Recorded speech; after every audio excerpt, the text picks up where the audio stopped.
Ladies and gentlemen, welcome back to the Al Johnson Show. Thank you all for tuning in. Hit the like, notification bell, subscribe for more content, and comment down below any and everything you want to talk about and more. Today, going to talk about something serious for a brief second. Today, we're going to talk about an upcoming movie that's on the horizon. We're actually 48 hours away from its release, and that is Marvel's Black Panther: Wakanda Forever, Black Panther Part 2. And there's been so many things, I won't say against the movie, but there's been so many things that you would think are basically ingredients for disaster with this movie. You know, first of all, and obviously, the passing of Chadwick Boseman, the GOAT, T'Challa. Obviously, there's going to be, no matter what we do in life, or no matter how the Black Panther franchise functions inside the MCU going forward, that will be the biggest wound that can never be healed, because obviously the passing of Chadwick Boseman is still it's still sad today. So there's that, but also at the height of the pandemic, as this movie was being filmed, there were so many delays because people kept getting tested positive for it. Letitia Wright, who plays Shuri, not only was injured making the movie, but also has made it known, in her opinion, she doesn't believe in vaccination, and people have used that against her, and sadly against Evangeline Lilly, aka the Wasp, for the fact that they don't believe or don't want to get vaccinated. But with Letitia Wright, it's more so about how it delegitimizes her being the new Black Panther in the MCU. And obviously, if you've seen the trailers, the commercials, and everything, or if you read the comics and you don't know that Shuri is basically going to be the new Black Panther going forward in the MCU, I don't know what to tell you. But yeah, just that things people thinking, But also the fact that outside of those things, we heard nothing about the movie. We heard nothing about what's the movie about, who's the villain, which later revealed to be Namor or Namor the Submariner, played by Tenoch Huerta. But there was nothing talked about with this movie other than, that it's coming out, and that everything else surrounding it. And you're thinking, well, obviously the movie was coming, but it's would people be looking forward to it? Would people be excited for it? And then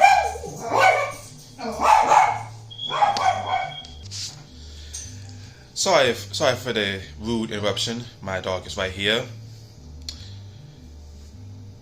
Again, apologies for that, dude. Anyway, where was I? Oh yeah. So yeah, people were talking about this movie, but talk about, I don't know what the movie's gonna be like and how it's gonna come together. Even though you still have people having faith in director Ryan Coogler, but it's just I don't know about this. And then this past summer at Comic-Con, San Diego Comic-Con, we finally got the first trailer. And it's okay, let's see what the trailer's looking like. And as soon as what's her name? Thames, the singer, as soon as her cover of Bob Marley's No Woman, No Cry played, and you finally saw footage of the movie, seeing what it's going to be about, which is basically Wakanda grieving the death of T'Challa, their king, and the people surrounding him. And seeing people in white at a funeral celebrating life, as the music was playing, and of course, and also another thing going against this movie is that we're introducing Riri Williams, aka Ironheart, which is in preparation for her Disney Plus show next year.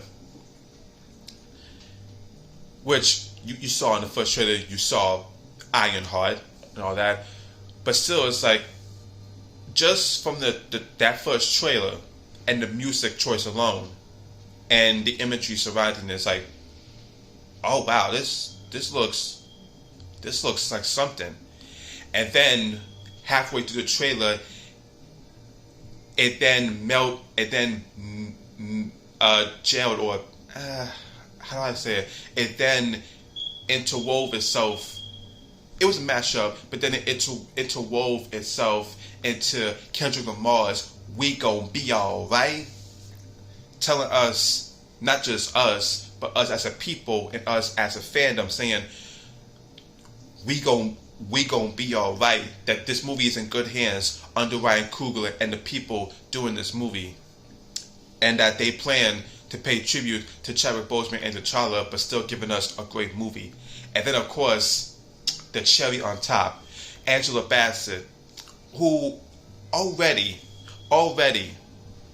is looking like it's gonna be Oscar bound just from her saying, I am the queen of the most powerful nation in the world, and my family is gone. Have I not given everything I could? As you saw the mural of T'Challa, and just look at the reaction videos to that first trailer. As soon as they hear the speech from Queen Ramonda and you saw the T'Challa mural, tears are flowing.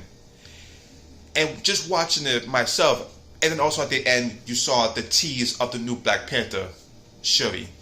Just looking at that myself, looking at the trailer, it's like, I should not have doubted this movie. Because obviously, I loved the first Black Panther. Me and my sister, we saw it in the theater. It's one of my favorite movie-going experiences. I think the second week it was out in theaters, me and my sister saw it in the theater. There was not one black person that did not see that movie in the theater. We even saw some black people dressed in African garb. It was like, this is amazing. And the movie itself is amazing. The performance of Chadwick Boseman, the performance of Michael B. Jordan as Killmonger, and everything else. And just that amazing excellence that we saw in theaters. It was amazing. So of course, with the second movie, it's going to be hard to top or do better than the first. But it was going to be an effort worth trying. So just by seeing the footage from this trailer, I'm thinking to myself, well, guess I never should have doubted Ryan Coogler. And then we have more marketing. Then we had the final trailer, in which we had more of amazing footage. We had more of Namor and everything else. And every footage that's been released since then, leading up to 48 hours away from release, has me really, really more excited than ever to see this movie. And the buzz surrounding the movie, after it's been shown early in advance to critics, already are calling it a sweeping epic, calling it accelerated, calling it very emotional. Movie dealing with grief and loss and how we deal with it, and also two communities of non-whites not only being against one another because of pride and dignity, but also each non-white community that rules their nation, their own nation, wants to come together and make their nation proud, make their countrymen, their people proud. And just amazing performances. I'm hearing Letitia Wright, amazing performance. Danai Gurira as Okoye, amazing performance. Angela Bassett is Oscar bound. Tenoch Huerta as Namor the Submariner, amazing performance and everything. And that brings it all around to this. What do I hope to see from this movie? I just hope to see a great movie. If anything else, I just hope to see a great movie. Obviously, whether or not I think it's better than the first one, that'll be whatever after I see it. But honestly, I just hope to see a good movie. I also hope that I see firsthand the level of love and care the writing team and the directing and Ryan Coogler and the actors. I want to know firsthand, like, seen it with my own two eyes, okay, they were, we were, I was wrong to doubt them. I was wrong to question this movie and everything. And honestly, that's all really I can hope for. And also, I hope watching this movie, I would think to myself, man, Chadwick Boseman would have loved this movie.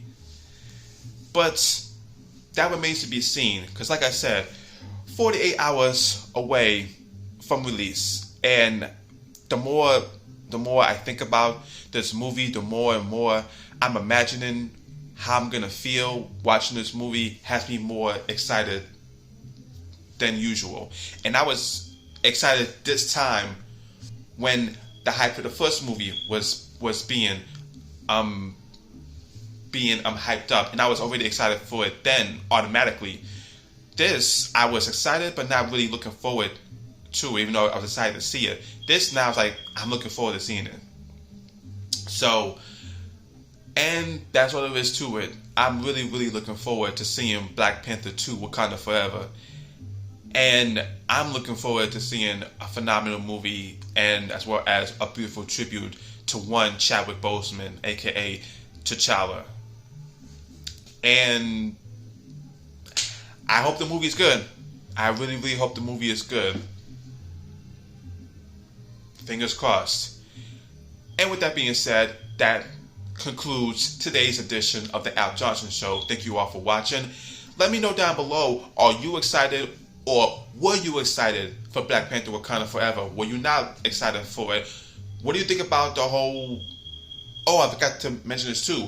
The whole notion of Marvel saying we're not gonna recast T'Challa. That's too dear to us. We're not doing that. And people being on opposite fences of it. What do you guys think about it? Do you think they should recast T'Challa? Do you think no, it's good they left it alone? What do you guys think? And let me know, are you excited for the movie down below? As always, guys, remember, I've been Al Johnson, and you're not. Deuces. Wakanda Forever!